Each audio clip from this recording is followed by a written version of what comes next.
Have you ever met someone who's just come out of prison? What do you think the conversation would be like? Peter, you've been involved in many such conversations. Would you like to share your experiences? I'd love to tell you about a group I started in the city of Cambridge, in Cambridgeshire in the UK, which was structured around that. What we did was, and I must acknowledge Dave Parsons and Patrick Damare, both of whom believe that what we need is sociotherapy. We need a way in which society understands the experience of people and how everybody can participate. And with their inspiration, Dave and I began a group in Cambridge, which was a joint venture with the Cambridge Probation Service. And we gathered a group. Half the people had just come out of prison. When you come out of prison, initially you're under supervision and have to report weekly and then fortnightly to probation. And they spoke with the courts and said, we want to do that on a group basis. We want to start a dialogue group, and will you accept that they're meeting their supervision requirement if they come? And the courts agreed to that. So as long as there were 2 probation officers present and it was recorded, they accepted that that would be fine for those under supervision. Peter, was that quite an efficient way for the probation officers to supervise people in a group situation rather than one-to-one? I mean, they might have 8 or 9 or 10 prisoners under supervision. That would take a day's work. But they'd have all those people in for an hour and a half. So it was efficient. But not just efficient, they saw how the people they were supervising interacted with other people. Yeah. If I sit alone with you in a room, I see how you interact with me. Mm-hmm. When you're in a group of 20 people, 15 people, I see how confident you are, how you participate, when you get angry, when you're defensive, when you're quiet. I learn a whole lot of things that I wouldn't learn otherwise. So it was very effective. Half the group was people from the community who had never been in a prison and had probably never talked with somebody who'd been in prison, or not knowingly. There was a fireman, there was an employer, there was a woman from the library, an old retired woman. There were just all sorts, the kind of people that you meet in the post office or whatever. So half the group under supervision come out of prison and half the group in the community. And the idea was that both of them could learn about each other. Mm. The people in the community would learn, how do you manage coming out of prison? How do you get things to work, get resettled? And the prisoners would also have conversations with people who were not their old friends and colleagues, who were not people involved in crime, but people who lived without crime, which for them, some of them, was really quite striking. Yeah. Nor were they what I remember Dave Parsons used to talk about, professional friends, because it also wasn't drug treatment workers and, probation officers and group work facilitators and stuff. They were like normal people.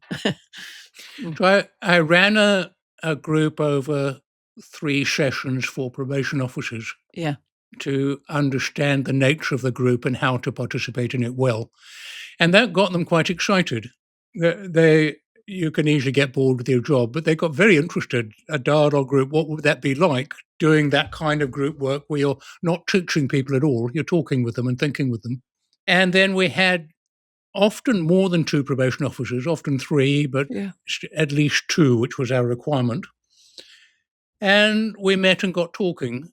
It was a dialogue in that decisions weren't made, people were not taught anything, people could ask anything or talk about anything they liked.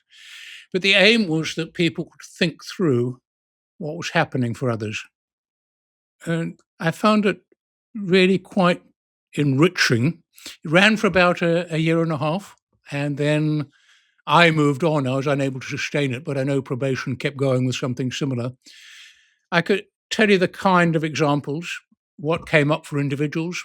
There was one woman come out of prison. She was addicted, heroin. Her children had been taken away from her and put into supervision. So she was battling to try to get back to normal and get her children back. She battled to find a job, and then one week she came and said, "I found a job. I got a job." She's very, very excited that she's employed and getting paid money. Yeah. And then she said, "But I can't tell my boyfriend because he'd take the money immediately. So I have to hide it from my boyfriend that I'm going to work and getting money." And then you think, Gosh. the poor woman to be in that kind of domestic situation Yeah. where her life is with professional criminals Yeah. and she's lower on the rank, and that how she'd have to manage. Another guy's there, he's okay. Um, got a hole in his shoe, and he's saying, like, and finds out there's a place where he can get another pair of shoes. So he looks good on interview. And his question is, what do I do on the interview? There's a box that I have to fill in to say whether I've been in prison or not. Do I tick the box and say I've been in prison? And the group talking about it, but you can't be a liar. You've got to be honest. You've got to face up to Yeah. your life. Okay, then I don't get the job.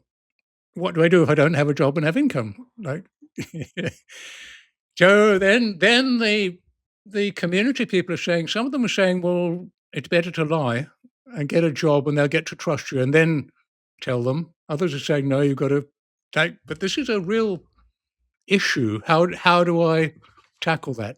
And also sounds like it would test maybe the assumptions and thinking of for everybody.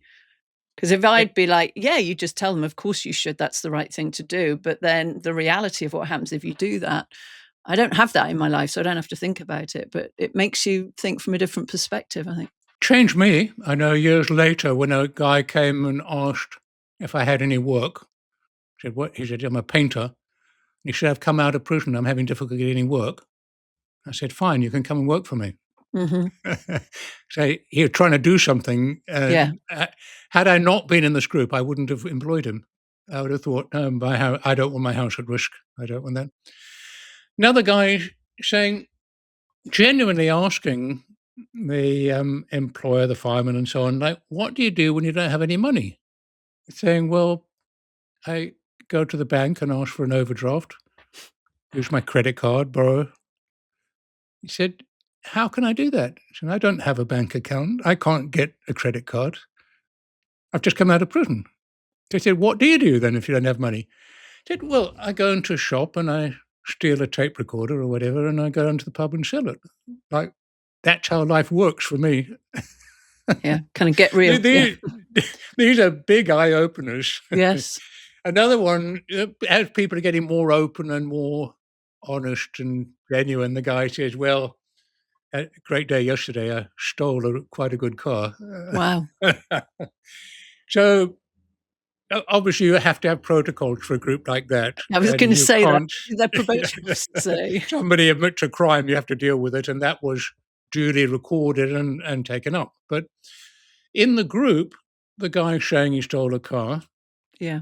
the retired woman in the group, "You did what?" I stole a car. "You stole a car." And she was Yeah. so outraged, she Yeah. couldn't she kind of stood up. "You stole a car. What do you think you're doing? Who are you?" She said, "I had my car stolen. My granddaughter was at school, and I couldn't go and pick her up. She was standing outside in the street until it got dark because I didn't have a car, and you just go and steal a car. Who do you think you are? What's going on?" Yeah. Yeah. The guy was so shocked by her outrage Yes. that he really started to think, and he hadn't had that kind of feedback professionally at Well, and all. it's first-hand feedback, isn't it? It's her outrage saying, "This happened to me," whereas if you're a probation officer, you're probably not meant to talk about your own personal experience. You're meant to, manage the case or something. You're taught not to be outraged. These were the kind of stories that were affecting everyone. People came because they learnt more. Then we got to the point, we had some quite well-known local criminals come. It was very interesting. Then we got to the point where Dave met a magistrate and invited the magistrate, that's the guy in court who sentences you, to come to the group. So we tell the group, we've got a magistrate coming to the group. I'm not coming anymore. The ex-offenders, I'm not going to sit in a room with a magistrate. You know what magistrates are like, and so on. We set it so it will be a few weeks out, and we talk with them. It may be helpful, and this and that and the other. Not coming. The next week, they agreed, okay, we'll all come, but we won't say anything. We'll just listen.